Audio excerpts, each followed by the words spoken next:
যে এখানকার শাসক দল এসআইআর এর বিরোধিতা করছে। তারা বলছে কারো নাম বাদ দেওয়া যাবে না, ভোটার লিস্ট রিভিশনের কাজ করা যাবে না।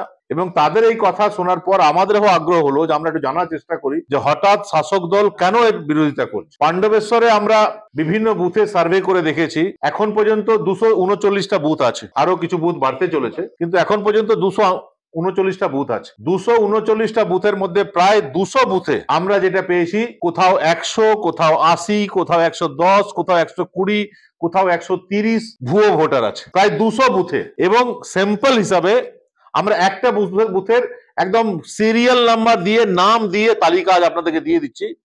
বাকিটাও টাইম টু টাইম আমরা ইলেকশন কমিশনকে দেব। যেমন আমরা বলি বুথ নাম্বার 65, বুথ নাম্বার 65 ছোড়া পঞ্চায়েত অন্তর্গত। এটাতে টোটাল ভোট মানে 6/1/2025 যে ভোটার তালিকা প্রকাশ পেয়েছে, সেখানে টোটাল ভোটারের সংখ্যা 1045। এই একটা বুথের তথ্য আপনাদের সামনে তুলে ধরছি।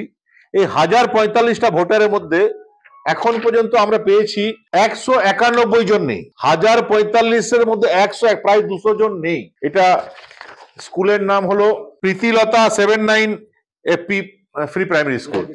পাণ্ডবেশ্বর যে অবস্থা, আমার মনে হয় সমস্ত বিধানসভা